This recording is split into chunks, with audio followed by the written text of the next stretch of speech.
Okay, I figured it out. Ophiuchus, September readings. I already pulled cards for you because I had started the video. I did not realize that I had a sound going because my volume was all the way down. So it had picked a sound and it was playing a music, and it was only giving me 3 minutes and I couldn't, anyway, it was a whole thing. So I already have cards pulled for you. However, you resonate with the sign of Ophiuchus. Sun, Moon, Rising, Venus does not matter. This might have a nugget of wisdom in it for you. And the crown is on. Shit is about to get real. I am channeling always and only from the highest vibration of love and light, always and only in the highest good of anyone who receives. So if that's you, welcome.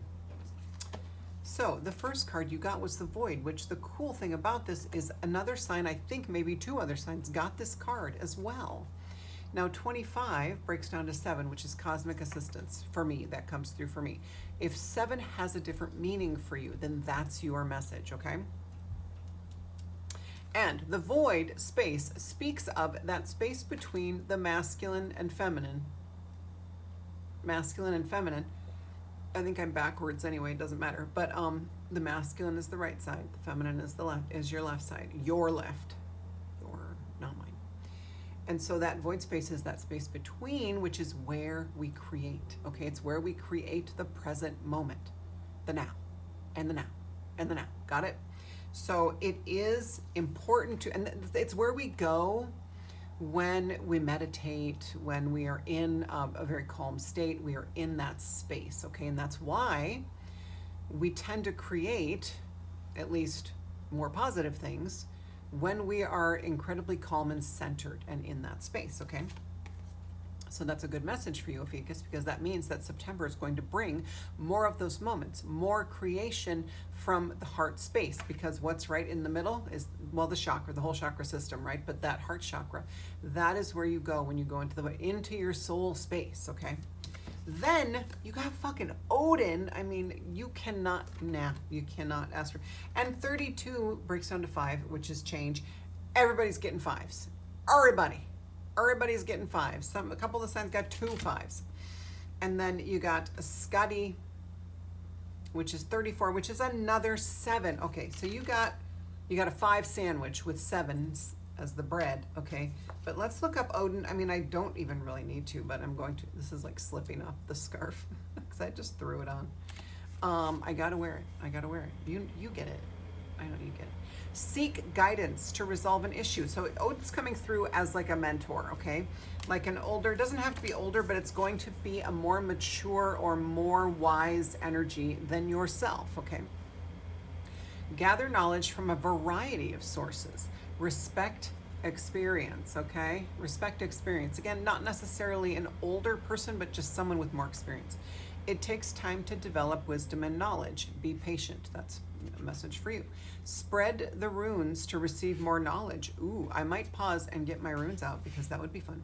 Okay, so he is called the All-Father, right? Odin, who was referred to as the All-Father because of his position as a protector and leader of both gods and humans, was perhaps the most honored of all Norse gods. He was considered the wisest of all gods, and the most well-known of his children is the thunder god Thor, which, interestingly, what's on the bottom of the deck? After I pulled your 3 cards, Thor's right there, okay? And Thor is another protector. He talks about, his card is like, you have protection. He is wrapping his shield arm around you, okay? He's a key figure, but back to Odin. Yeah, so he speaks of the journey to wisdom. And, you know, he's missing an eye, and it's like he had to sacrifice that eye for evolution, for the wisdom, for a quantum leap in wisdom, for his own journey, okay? Now, you don't have to literally sacrifice an eye, but it talks about how you need to actually commit to your healing journey in order to heal on a deeper level. And perhaps, Ophiuchus, September is bringing in a deeper level of commitment for you there. It's going to be, you know, we're all in this upward spiral of time, and there are cycles, right? And so there is a 7-year cycle where maybe every 7 years you hit something and you might go, I thought I already healed this.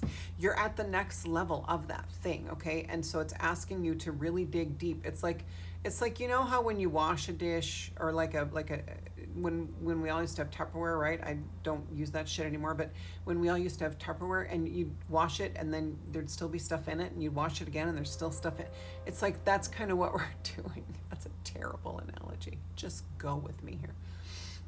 That's what's happening is you washed it and it was clean enough for you to move forward. And then you hit that cycle, you hit that same spot, but you're at a higher vibration now. So now you can go deeper. And so let's look at Scotty as your third card, 34-7. So you got 757. Look that number up if that means something to you, or look it up and then see if it means something to you. But let's look up what Scotty says. Know yourself. It is the most important of life's work. Express your independence. Let authenticity be your guide. Compromise is part of every relationship. Okay, I like that because they're not talking about, compromise does not mean accommodate. Compromise does not mean codependency or attachment or self-abandonment. Okay, let's be very clear here. We are learning the true definition of compromise and the true, a better way, not better way, but the true relationships is what I'm trying to say. Like relationships that are based on the heart and on true connection versus attachment, trauma bonds, addictions, this kind of thing, based on our own past, what are we calling in order to heal something? Those relationships are always temporary, right? Compromise is part of every relationship, but when compromise pushes you to be someone you are not, a change should be made. Okay, and that's when you speak up. So this is about, there you go, train whistle. So be authentic, speak up when you need to speak up. The 757, let's see, and I want to look that up. Let's look it up. Okay, so I looked it up. The spiritual meaning of the angel number 757. This is just one place. If you want to look it up on your own, please do so. It tells you to embrace positive changes and transformations that are coming into your life. So I like how it said, if you are, yes, relationships mean compromise sometimes, but if you are self-abandoning or if you are not able to be yourself, then you need to look at that. Okay, discernment. Turn that bullshit meter all the way up in September, all the way up. If your bullshit meter goes to 10, it's time to turn it up to 11. Okay. Embrace positive changes and transformations that are coming into your life as these changes are aligned with your true path and higher purpose. Everyone is getting this message so far. Everyone is getting this message for September is that you are going to be you're going to be cracking a code and stepping into something that is leading you to your true path or stepping into your full true path, okay, depending on where you are on your journey. So 757 encourages you to trust your intuition and inner wisdom. Also, speaking of trusting a mentor, let go of that be my own guru, 100, like across the board, 100%. Oh, I don't need anybody. I don't need any teachers. I'm my own guru now.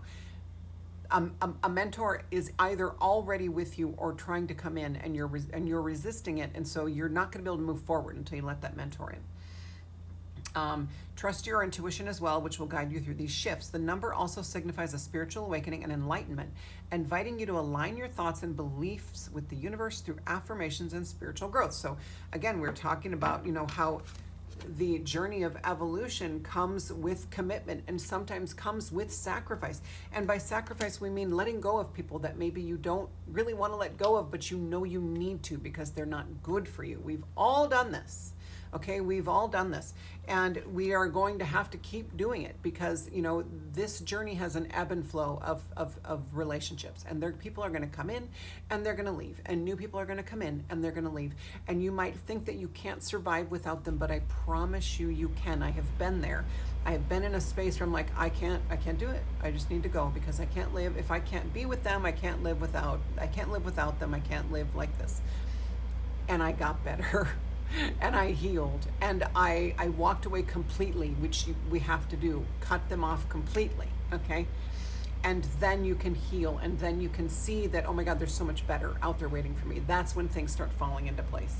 So you've got some beautiful, beautiful energy. You got the void, you got Odin, and you got speaking your truth.